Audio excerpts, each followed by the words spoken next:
All right, guys, today we're going to talk about cortisol and the quality of sleep that you get. Now, cortisol actually is on a circadian rhythm, okay? So you have these waves of hormones. So if we take a look at, this is the cortisol wave. 8 in the morning is when you have the highest cortisol levels, supposedly, in theory, right? And then it starts to decrease through the day, 12 noon, 4, 8, starts coming down. And then 8 p.m. over here, and then it hits its lowest between 12 and like 2 o'clock in the middle of the night, 12 midnight and 2 a.m., okay? This is when we're supposed to be sleeping, in deep sleep. So that's the normal pattern that you're supposed to go through. If these circadian waves are out of whack, and you could have high cortisol in the middle of the night and low cortisol in the morning, okay? And so that's a situation where you just, in the morning is like, that's your best sleep. So just when the alarm clock goes off, that's when you really want to go to sleep. Yet at 2 o'clock in the morning or 12, you're like wide awake, like ready to go. That's because your circadian waves are off. And these circadian waves are influenced by a lot of different things. One is other hormone-like neurotransmitters like serotonin or melatonin, which is made by the pineal gland in the brain. Now, the pineal is synced up with this tiny little clock in your hypothalamus in your brain. It's called the suprachiasmatic nuclei. Not that you need to know that, but if you're ever on Trivial Pursuit and that comes up, now you know.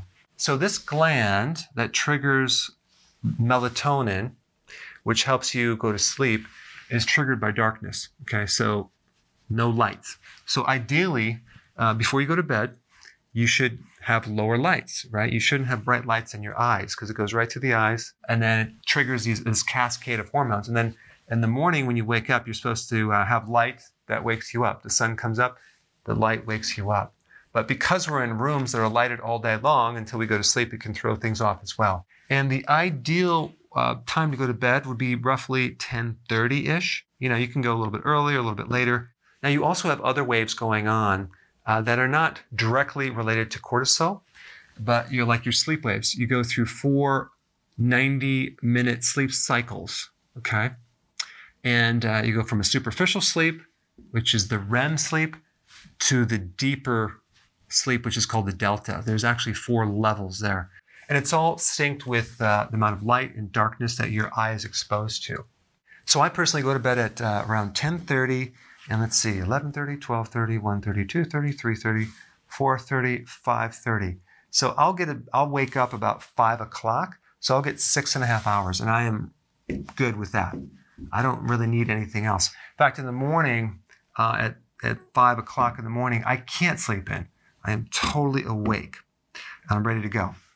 Now, I may take a little nap right here, a power nap. I can actually just go out within a minute and just, 10 minutes later, wake up feeling refreshed. And I might maybe right around here or here, take that little power nap.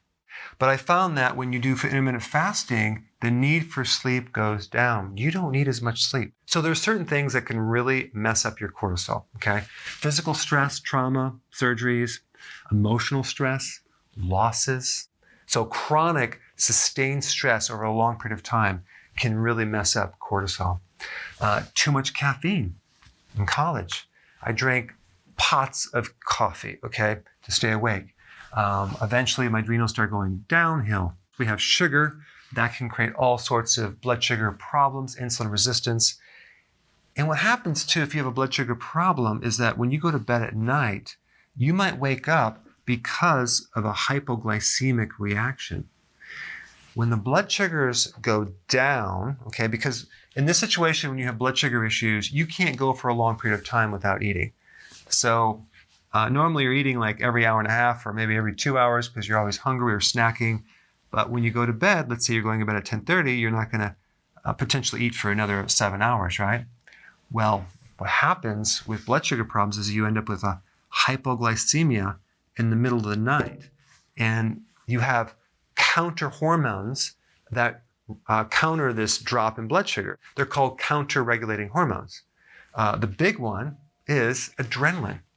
So adrenaline releases sugar from stored sugar, and it actually even can help you make new sugar, and we get this adrenaline effect, which is basically just countering the low blood sugar, and it just pops you right out of that deep sleep. So this is why I recommend doing healthy keto and intermittent fasting to fix this right here. It's also going to help improve your digestion to the point where you're not going to get so much bloating, because bloating in general can really interfere with your sleep cycles. Okay. Then we have electromagnetic fields or electromagnetic frequencies. So like this stuff right here on the cell phone, the computer all day long, around power cables, that can really throw off the pineal gland in your sleep cycles and increase cortisol big time. So watch my video when I talk about EMF on this, because it's quite interesting. Overtraining with exercise can do it, just with no recovery.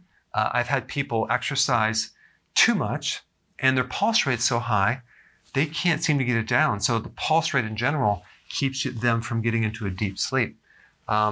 But if you're not overtraining, a good amount of exercise can help you sleep. So it really all depends on your recovery system. But when you're sleeping, you're actually building up your recovery system. So the key is, optimizing your workouts. There are certain nutrients that you can take to actually reduce cortisol. Potassium is a big one. Make sure that you have enough potassium, because potassium is a physiological tranquilizer. It calms the muscles down, the nerves down. And also vitamin B1 is really good to help reduce cortisol. This one right here, you'll feel it within minutes after taking B1. You'll feel this sense of relaxation. But this is a really important one right here, because high levels of cortisol deplete your B1. They also deplete your potassium and magnesium too. So magnesium is another one that goes along with potassium that can help calm you down and reduce cortisol. Another thing that's really good is walking, for a half hour or maybe even 45 minutes. Very good for cortisol, very good for the adrenals. It gets you into another environment, and it really will help you reduce cortisol. All right, guys, those are the tips to help you reduce cortisol so you can sleep at night. So if you're enjoying this content, go ahead and share it with someone that could really benefit from it.